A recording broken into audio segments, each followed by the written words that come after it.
महाराष्ट्र या बुलेटिनमध्ये आपल्या सगळ्यांचं स्वागत। आपण सविस्तर बातम्या या बुलेटिनमध्ये बघायच्या आहेत। पुण्यातील स्वारगेट बस स्थानकामध्ये तरुणीवर बलात्कार करणाऱ्या नराधमाला अटक करण्यात पोलिसांना अद्यापही यश आलेलं नाहीये। घटनेला 48 तासांहून जास्त काळ लोटलाय। आरोपी अजूनही सापडलेला नाही। अशातच पुणे क्राइम ब्रांचचं पथक आरोपीच्या गावात ठाण मांडून बसलाय। आरोपी दत्तात्रय गाडे हा रेकॉर्डवरचा गुन्हेगार आहे। त्याच्या विरोधात शिरूर आणि शिक्रापूर इथं गुन्हे दाखल आहेत अशी माहिती तपासात समोर आली। तसंच या आरोपीचा शिरूरमध्ये राजकीय कार्यकर्ता म्हणून वावर होता। आरोपीचे राजकीय नेते आणि पोलिसांसोबत संपर्क आहेत, संबंध आहेत असंही तपासात समोर आलंय। तर आरोपीचं लव्ह मॅरेज झालेलं आहे, एक मुलगा देखील आहे त्याला। आरोपी हा सतत बाहेर फिरस्तीवर असायचा, एसटी स्टँडवर राहायचा।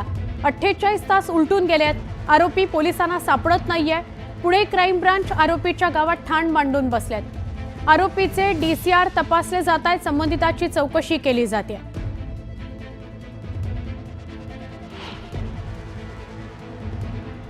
स्वारगेट डेपो या ठिकाणी जो प्रकार घडलेला आहे त्याच्यातील पाहिजे आरोपी दत्तात्रय गाडे राहणार गुणाट याचा शोध पुणे शहर येथील गुन्हे शोध पथक क्राइम ब्रांच तसेच स्थानिक लेवलला शिरूर पोलीस स्टेशन असे एकत्रितपणे करत आहेत। त्याचा अद्यापपर्यंत शोध घेतला असता तो अजून मिळून आलेला नाही। हा रेकॉर्डवरचा गुन्हेगार असून याच्यावर पूर्वी जबरी चोरीचे गुन्हे शिरूर आणि शिक्रापूर या 2 पोलीस स्टेशनमध्ये दाखल आहेत। आमचे प्रतिनिधी चंद्रकांत फुंदे यांच्याशी बोलूया। चंद्रकांत, रेकॉर्डवरचा गुन्हेगार आहे, लव्ह मॅरेज झालेला आहे, त्याची पार्श्वभूमी सुद्धा समोर आली आहे। गावात ठाण बांधून बसलेत पोलीस, अजून तो सापडून आलेला नाही। आता बक्षीस सुद्धा जाहीर केलंय त्याची माहिती देणाऱ्याला, काय सांगाल? हो, बरोबर आहे। हा जो आरोपी आहे थोडा विकृत मनोवृत्तीचा असल्याची गावातनं माहिती मिळते। गावात स्वतःला तो कार्यकर्ता म्हणतो आमदाराचा, पण आपण आमदारांशी स्वतः बोलत म्हणले तो माझा कार्यकर्ता नाही। तो मध्यंतरी ओला उबर चालवायचं गाडी कर्जाने घेऊन तिथंही अनेक महिलांसोबत अतिप्रसंग त्यांना लुबाडल्याचे प्रकार समोर आहेत। त्याच्यावर प्रिव्हेंटिव्ह ऍक्शन झाली होती। 2019ला पुणे एलसीबीनं कारवाई केली होती। त्यानंतर तो 4 वर्ष पुन्हा राजकीय कार्यकर्ता म्हणून वावरायला लागला गावात आणि गावगाव फिरायचा आणि असं बस स्टँडवर राहायचा आणि असले धंदे करायचा आणि त्यातनंच हा कालचा प्रकार घडल्याचं बोललं जातं। अजून पोलीस स्टेशन म्हणजे क्राईम ब्रांच सगळ्या गावात ठाण मांडून ड्रोननी त्याचा शोध घेतला जातोय। तो नेमकं कुठे आहे काय पोलिसाला अगदी जंग पछाडलं जातंय। पण आज तुला सांगतो 52 तास होऊन गेलेत, अद्याप आरोपी सापडले नाही। सगळे सीसीटीव्ही लिंकेज आहे, मग कुठे आहे आरोपी, त्याचा शोध घेतो पोलीस काय करतात असे अनेक प्रश्न आहेत। आणि पुन्हा स्वारगेट बस स्थानक इथं जे प्रकार घडला ह्याच इथं आता आंदोलन व्हायला सुरुवात झाली। सकाळी श्रीमुक्ती लीगचं आंदोलन झालं, आता राष्ट्रवादीचं होईल। संताप आहे लोकांमध्ये। बस स्टँडमध्ये भर चौकात शिवशाही बसमध्ये रेप होतो, त्याला जबाबदार कोण? सिस्टीम कितले नेमकं काय? आपल्यासोबत काही आंदोलन, काय भूमिका आहे तुमची? एक तर आज सकाळीच आमचं इथे आंदोलन झालं, कालच ही घटना समोर आलेली आहे आणि हे समजून येतं की ही घटना काही नवीन घटना नाहीये। आज भारतासारख्या देशामध्ये सरासरी दिवसाला 100 बलात्कार होतात, नाही का? तर आज हा मोठा प्रश्न उभा राहिलाय की महिला सुरक्षित आहेत का नाही आहेत। म्हणजे आज इथे स्वारगेट बस स्टँड तुम्ही बघितलंच असणार, पूर्ण स्वारगेट बस स्टँड जे पुण्यात राहतात त्यांना माहिती आहे, इतकं वर्दळीचं ठिकाण, इतके अनेक महिला आहे। एका महिलेला इथे उभं करून विचारावं की तिला सुरक्षित वाटतं का, तर कोणी हो असं उत्तर देणार नाहीये। याला जोडून मी तुला सांगतो सुवर्ण, आता एक महिला बस कंडक्टर आम्हाला भेटल्या येऊन सांगितलं म्हणे माझी बस चोरी झाली, पर्स चोरी झाली, त्यात मध्ये त्यांचा तिकिटाचा क्रे आणि 30,000 रुपये होते। मग आज एवढा बंदोबस्त आहे या स्वारगेट बस स्थानकावर, मग किमान 100-150 पोलीस असतील, सीसीटीव्ही आहे, आणि तरी चोरी तुम्ही चोर किती मोकाट आहेत, म्हणजे त्यांना भीती आहे की नाही हे सगळे ऑब्व्हियसली रेकॉर्डवरचे चोर असणार।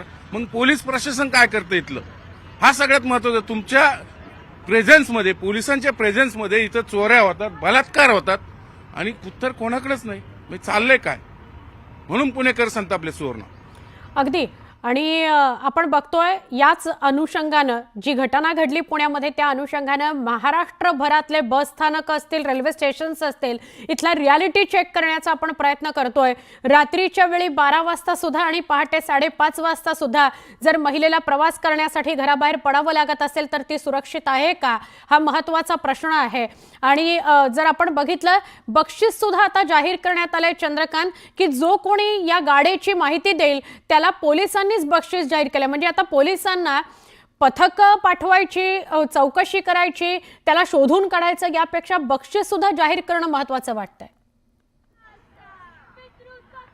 हो, निश्चितच पोलीस हतबल आहेत का? मग तुम्हाला एक आरोपी सापडत नाही, आज 52 तास उलटून गेलेले आहेत. त्याचं सीसीसी त्याच्या डीपीवर आजही आमदाराचा फोटो आहे, त्या आरोपीच्या व्हॉट्सअप मोबाईलच्या डीपीवरती. आणि तो कुठे आहे नेमका? काल त्या गावात एका महिलेने पाणी मागितलं. चंद्रकांत, काही क्षणासाठी आपल्याला थांबवते.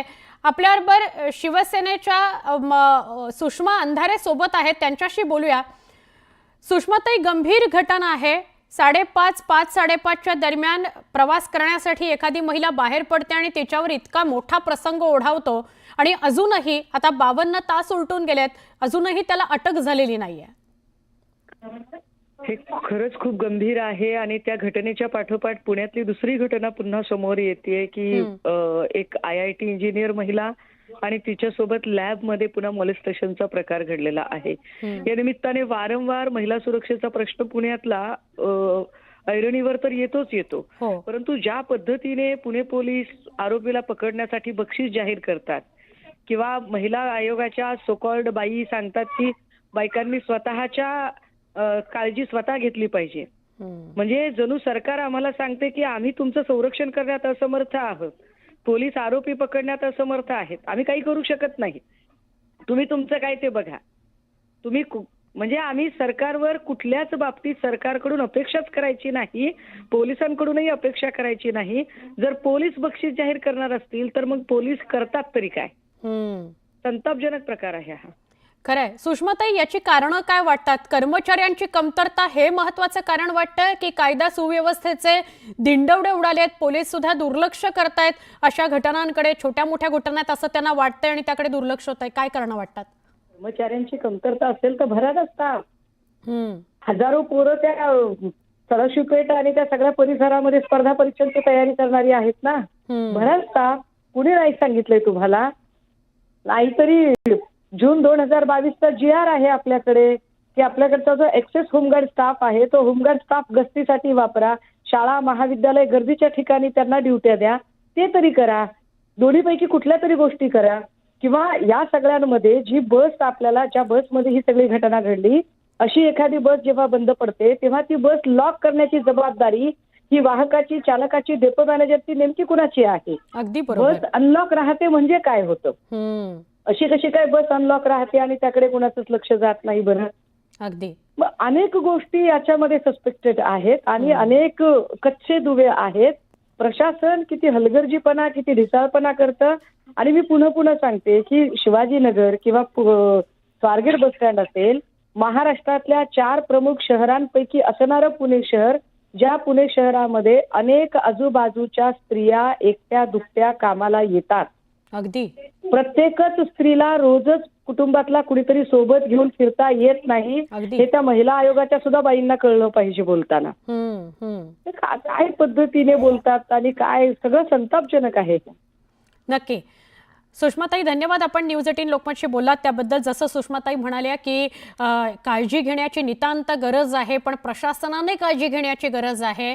महिलांनी स्वतःची काळजी स्वतः घ्यावी असं म्हणून हात झटकून चालणार नाही असं सुषमाताई म्हणाल्यात. आता शरद पवार गटाचे शहराध्यक्ष प्रशांत जगताप आपल्यासोबत आहेत. प्रशांतजी, पालकमंत्री अजित पवार आहेत आणि असं असताना पुण्यामध्ये पहाटेच्या दरम्यान असा प्रकार घडणं, एका महिलेवर, एका मुलीवर अत्याचार होणं, काय सांगाल तुम्ही? अजूनही पकडला गेलेला नाही आरोपी.